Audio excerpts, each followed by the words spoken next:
બાબા સીતારામ, જય શ્રી રામ, રાધે રાધે મિત્રો. તો આજે આપણે મંદિરે આવી ગયા છે અને આજે તમને બતાવશું કે બગદાણા ધામની અંદર કેવી રીતે બાપાની રસોઈ બને છે.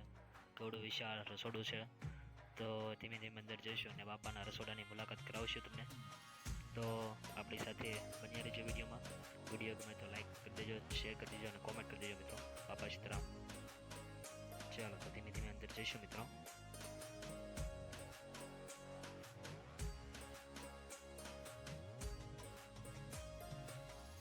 તો મિત્રો જોઈ શકો છો આ છે આશ્રમની અંદર રસોઈ બનાવવા માટેની શાકભાજી ઘણી વિશાળ.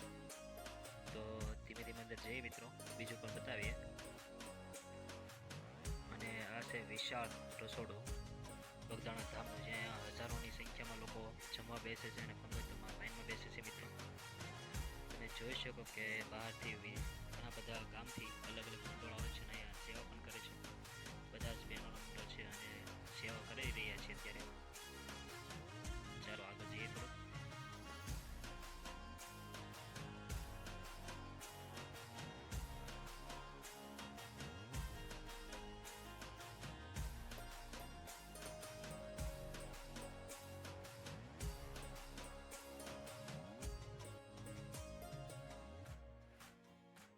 તમે મિત્રો જોઈ શકો ફક્ત બહેનો જ નહીં પણ ભાઈઓના મંડળ પણ આવે છે અને આજુબાજુના ગામના બધા જ ગામના છે. રોજ તારીખ વાઇઝ અલગ અલગ મંડળો આવે છે અને બાપાના ધામમાં આવી અને સેવા કરે છે મિત્રો. અને આ લોકોની સેવા પરંપાર છે મિત્રો. રોજ અલગ અલગ ગામથી મંડળ આવે છે, 10-12 રોજના મંડળ હોય છે અને રોજ બાપાની સેવા કરે છે મિત્રો. આ જોઈ શકો છો પ્રસાદ કેવી રીતે બને છે તે પણ વિડીયો બનાવશું. અત્યારે લાડવા માટેનો પ્રસાદ બની ગયો છે.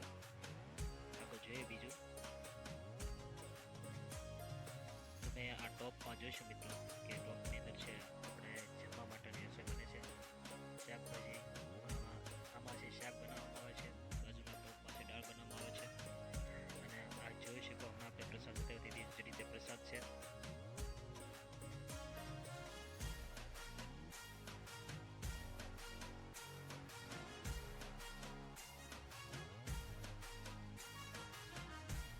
તો મિત્રો અહીં જોઈ શકો કે બાપાની રામ રોટી તૈયાર થઈ રહી છે અને આખા દિવસની રામ રોટી છે અત્યારે તૈયાર થઈ જાય છે અને આખો દિવસ રામ રોટી ચાલે છે.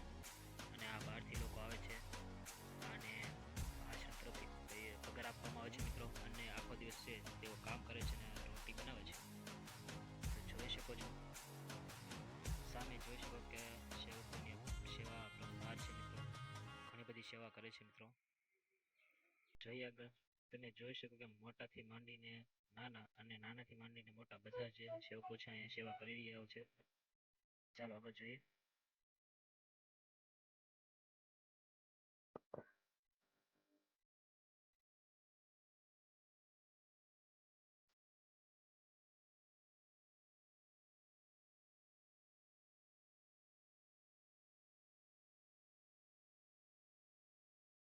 અહીં મિત્રો તમે જોઈ શકો છો કે અહીંયા પ્રસાદ માટેની સાવણી તૈયાર થઈ રહી છે. આમાંથી લાડવા માટેનો પ્રસાદ બની રહ્યો છે. જોઈ શકો છો અને બધું જ છે એ આપણે લાકડા ઉપર બને છે. કોઈ પણ જગ્યાએ ગેસનો ઉપયોગ થતો નથી મિત્રો. જોઈ શકો છો અહીં ચૂલામાં કે લાકડાનો ઉપયોગ થાય છે. આ બધું છે મિત્રો. તો રાતની પ્રસાદ બની રહી છે. જોઈ શકો છો કે આ જે ગાંઠિયા બને છે એ ડીઝલથી બને છે. ડીઝલથી ગાંઠિયા મળે છે અને અગ્નિ માટે ડીઝલનો ઉપયોગ થાય છે. જોઈ શકો છો ગાંઠિયા પાડવા માટેના પણ બે મશીન છે. બંને બાજુ એક એક ચૂલો છે અને એક મશીનમાંથી બે બાજુ છે ગાંઠિયા પડી રહ્યા છે.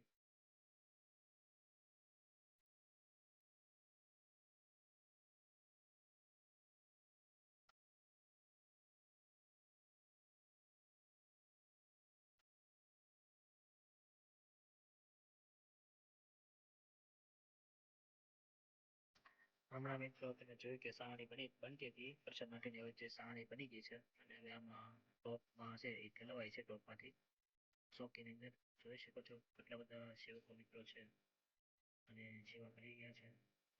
અને જોઈ શકો છો કે પ્રસાદ માટેની સાવણી ઠલવાઈ રહી છે. કેવી રીતે લાડવાની પ્રસાદી બને છે તે પણ તમે જોઈ શકો છો. રોજના રોજ માટે લાડવાની પ્રસાદી બનાવવામાં આવે છે રસોડાની અંદર. તો જોઈ શકો છો તમે.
હવે મિત્રો તમે જોઈ શકો જે પ્રસાદ તૈયાર થાય છે બરાબર, તે અહીંથી લઈને હવે લાડુ માટે લઈ જાય છે અને આ પ્રસાદ અલગ અલગ ચોકીમાં નાની નાની ચોકીમાં લઈ જાય, પછી ત્યાંથી બીજા મંડળવાળા છે તેના મસ્ત સુંદર લાડુ બનાવશે અને મશીનથી નહીં પરંતુ સેવકોના હાથથી બધા લાડુ બનાવવામાં આવે છે અને એ જ પછી પીરસવામાં આવે છે જમવા માટે.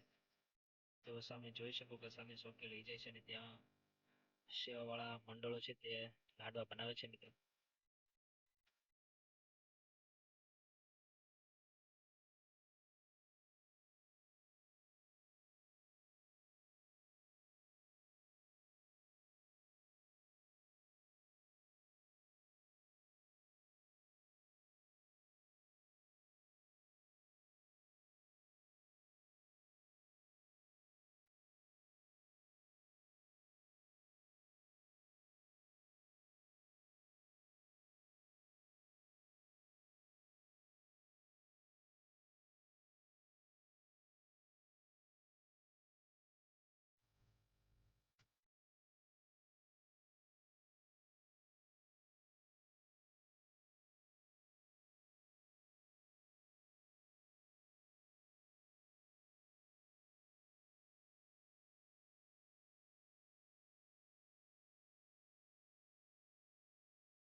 તો મિત્રો તમે જોઈ શકો છો કે લાડવાની પ્રસાદી તૈયાર થઈ ગઈ છે. હવે તે લાડુ એક રૂમમાં લાવે છે અને સુકવવામાં આવે છે અને આખી રૂમ છે લાડવાની ભરેલી છે મિત્રો. જોઈ શકો અહીંથી તમે જો કે આખી રૂમ છે લાડવાની ભરેલી છે અને લાઈનમાં ગોઠવવામાં આવે છે અને એક જગ્યાએ સુકાય છે, પછી બીજા દિવસે છે એ પ્રસાદીમાં આપવામાં આવે છે મિત્રો.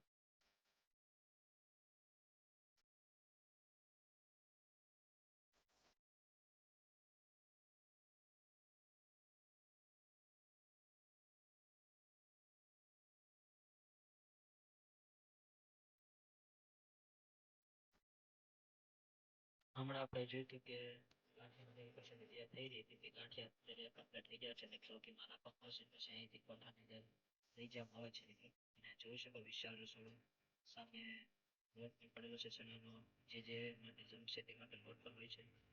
એ વિશાળ રસોડું, કોઈ પણ રસોઈ તૈયાર થાય તો અહીંયા તપેલામાં લાવવામાં આવે છે મિત્રો. બધા જ રસોઈના તપેલા ભરેલા છે, દાળ શાક ભાત જોઈ શકો છો. પછી અહીંથી બહાર છે ડોલું ભરીને રેસ્ટોરન્ટ માટે લઈ જવામાં આવે છે મિત્રો.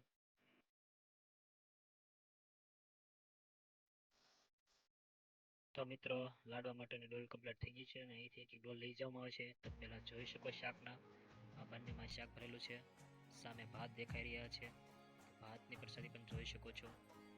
વિશાળ રસોડું અને વિશાળ રસોઈ, સામે શાક બની રહ્યું છે.